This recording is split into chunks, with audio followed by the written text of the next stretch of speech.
नमस्कार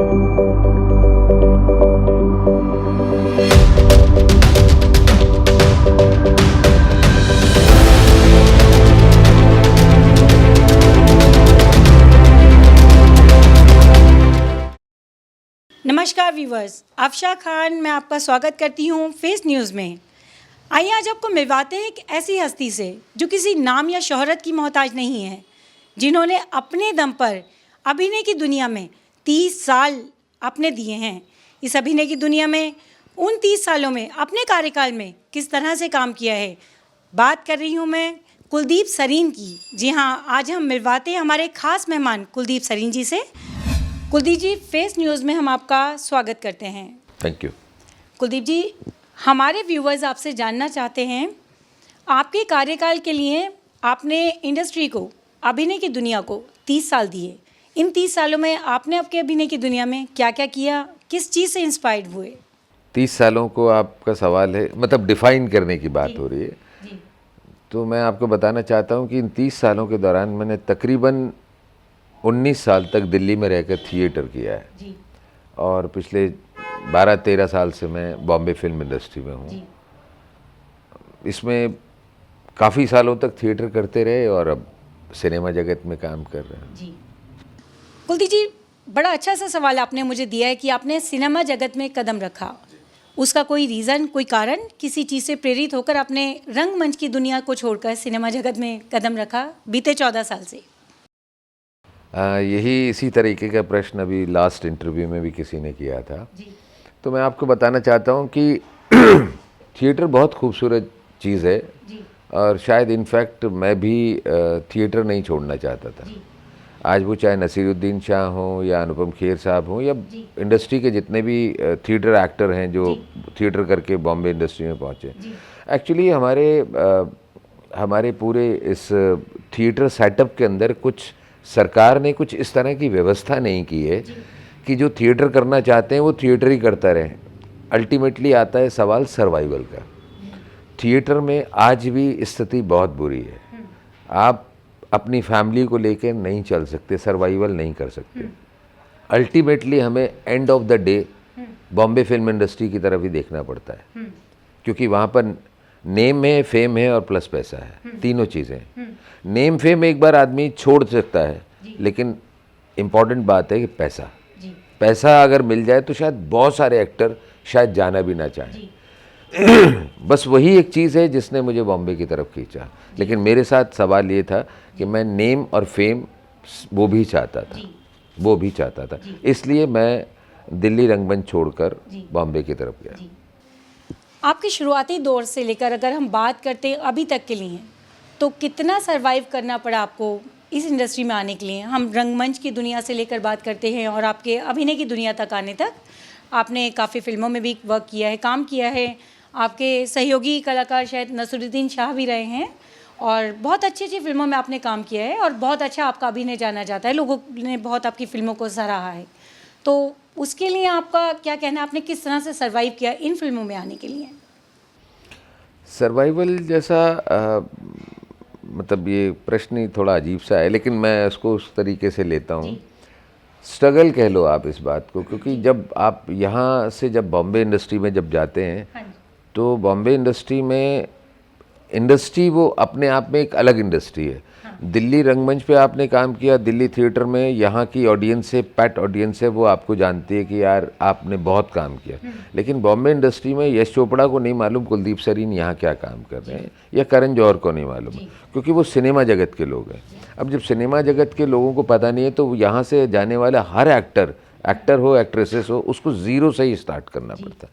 हाँ, एक अच्छी बात यह है कि यहाँ से पहले से बहुत सारे रंगमंच के कलाकार, चाहे वो आज डायरेक्शन में चले गए एक्टर्स हैं, वो आपको कहीं एक रास्ता दिखा देते हैं कि यार फलां फिल्म बना रहा है, मैं आपका नाम सजेस्ट कर देता हूँ, या आप उनसे कांटेक्ट करें, तो थोड़ा सा आसान हो जाता है। बाकी वहाँ ज़ीरो से ही स्टार्ट करना पड़ता है बॉम्बे इंडस्ट्री में। और जैसे कि इस टाइम का तो मुझे आजकल तो बहुत आसान हो गया है। आप व्हाट्सएप पे अपनी पिक्चर्स जो है आप दे देते हैं, भेज देते हैं, और जो डायरेक्टर है या उसका असिस्टेंट है वो देख लेता है।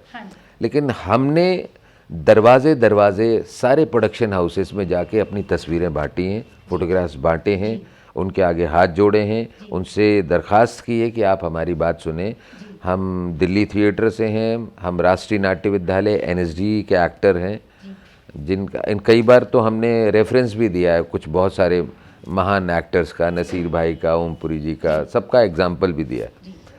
तो वो चूँकि अच्छी बात ये है, चूँकि नेशनल स्कूल ऑफ ड्रामा के एक्टर हैं, तो थोड़ा सा क्योंकि उन लोगों ने आज बॉम्बे इंडस्ट्री में साबित कर दिया है कि अच्छे एक्टर हैं, इंडस्ट्री कहती है उनको। हालांकि और भी बहुत सारे अच्छे एक्टर हैं, नो डाउट, लेकिन थोड़ा सा उन्होंने स्थापित किया है। तो उनका नाम लेने से और राष्ट्रीय नाट्य विद्यालय NSD का नाम लेने से लोग हमारी बात सुनते हैं और प्यार से बिठाते हैं। चाहे वो NSD नहीं, और भी बड़े इंस्टीट्यूट बहुत सारे हैं। मैं BNA की भी बात करूंगा, मैं चंडीगढ़ उसकी भी बात करूंगा, जो डिपार्टमेंट है चंडीगढ़ एक्टिंग डिपार्टमेंट, उन सारे लोगों को थोड़ा सा स्पेस देते हैं, तो उनसे बैठ करते हैं। और स्ट्रगल तो बहुत घनघोर, मतलब वहाँ बहुत ख़तरनाक स्ट्रगल है, जिस स्ट्रगल से हमको वो सारा गुजरना पड़ा। मैंने अभी कुछ समय पहले आपका एक इंटरव्यू देखा था जिसमें आपने कहा था कि मैं अब TV शो नहीं करूँगा, लेकिन आपकी पहचान तो फिर भी क्राइम पेट्रोल के पुलिस अधिकारी के रूप में होती है। उसके बारे में क्या कहना चाहेंगे आप? हाँ, ये बात बिल्कुल सच है कि मैं एक्चुअली यहाँ से जब गया था तो मुझे लगा था कि मैं सिर्फ सिनेमा ही करूँगा, और मैंने सिनेमा ही किया, मूवीज़ ही की मैंने।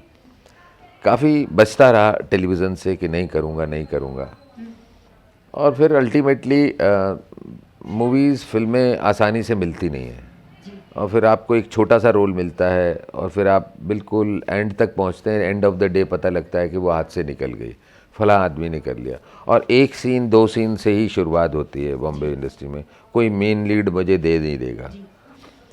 आज कुछ डायरेक्टर हैं जो मतलब बड़े रोल्स के लिए भी ऑफ़र करते हैं, लेकिन आज से 14 साल पहले की मैं बात कर रहा हूँ, 1-2 सीन, और वो भी एंड में, एंड ऑफ द डे आके फिर सर्वाइवल, वही रूटीन, वही वाली बात की सर्वाइवल का प्रॉब्लम कि बॉम्बे में आपको रहना है, किराया है, खाना है, कन्विंस है, सारी चीज़ें, तो अब अल्टीमेटली कुछ तो करना पड़ेगा। तो फिर टीवी इंडस्ट्री की तरफ हमने रुझान किया कि चलिए टीवी इंडस्ट्री से कुछ सर्वाइवल आपका चल जाएगा। तो कुछ एपिसोडिक सीरियल्स किए।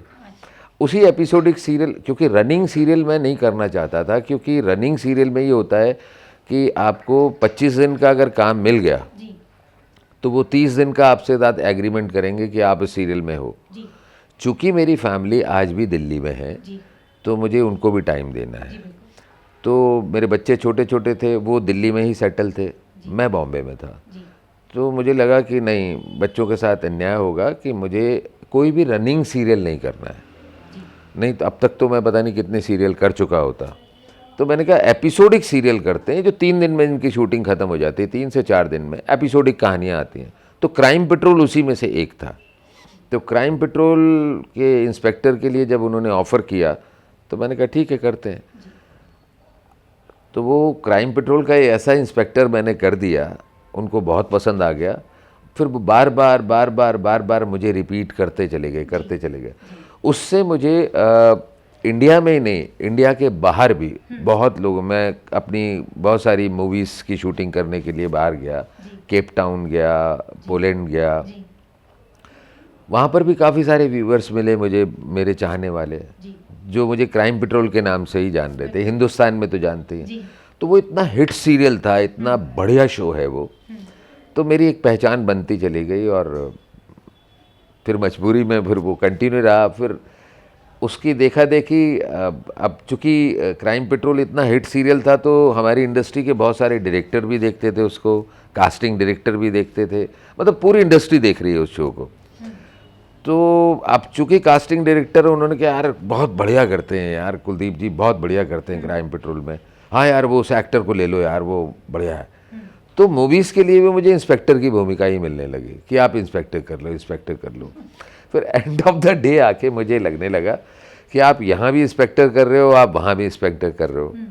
तो एक मेरे अंदर का जो एक्टर है छुपा हुआ एक्टर है, वो रात में उठकर ना छटपटाता था। वो कहता था कि यार you are a versatile actor, Kuldeep आप वर्सेटाइल एक्टर हैं, तो आप ये सब क्या कर रहे हो, इंस्पेक्टर।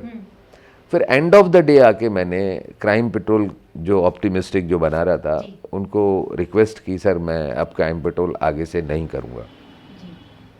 और इस तरह से मैंने फिर क्राइम पेट्रोल छोड़ दिया। रहा सवाल मूवीज़ का, तो मूवीज़ में भी मैंने मना करना शुरू कर दिया कि सर इंस्पेक्टर नहीं करूँगा। कुलदीप सरेन जी, आपकी एक मूवी आई थी किंग खान, यानी शाहरुख खान के साथ। शाहरुख खान के साथ काम करने का अनुभव कैसा रहा आपका? शाहरुख साहब के साथ काम करने का अनुभव सुपर्ब सुपर्ब सुपर्ब, क्योंकि वो जितना डाउन टू अर्थ हैं, इतने प्यारे इंसान हैं। मैं स्टार हैं इसलिए नहीं बोल रहा, मैं बहुत मुंहफट आदमी हूँ। वो एक्चुअली में स्टारिज्म क्रिएट ही नहीं करते वो कि I am a star, I am a star. चीज़ें हो जाती हैं। और रहा सवाल शाहरुख साहब के साथ में डॉन फिल्म के दौरान मैंने काम किया था, और हकीकत ये है कि शायद हमने 89 में दिल्ली में, 89 मतलब आप अंदाज़ा लगा सकते हैं 28 साल पहले 28 साल पहले एक फ़िल्म आई थी। उसमें मैंने पहली बार कैमरा फेस किया था, और मैं आपके चैनल के माध्यम से भी बताना चाहता हूँ, मेरे पास वो पिक्स भी है, वो फोटोग्राफ है। Any gives and those ones करके एक फ़िल्म थी, तो उसमें शाहरुख साहब और हम लोगों ने एक साथ काम किया था। तो हमारा याराना मतलब उस फिल्म से हम लोगों ने मैं एक साथ काम किया था। कुलदीप जी, आज के युवा, बहुत सारे नवयुवक या नवयुवतियां ऐसी भी हैं जो खुद को टीवी पर लाने के लिए या बहुत जल्दी बहुत फास्ट ट्रैक में आगे बढ़ने के लिए कई बार मुंबई भाग जाते हैं घरों को छोड़कर कि उन्हें फिल्म इंडस्ट्री में आना है। कई बार ऐसा भी करते हैं कि किसी भी एक गलत चक्कर में भी पड़ जाते हैं। आप कह सकते हैं कि शॉर्ट टर्म में जाने के लिए वो किसी भी रास्ते को अपनाने के लिए तैयार हो जाते हैं। इस तरह के लोगों के लिए या फिर उभरते हुए कलाकारों के लिए कोई संदेश देना चाहेंगे आप? उभरते हुए कलाकारों के लिए मैं सिर्फ इतना ही कहना चाहता हूँ, जो आपका पहला क्वेश्चन था उसी से रिलेटेड है।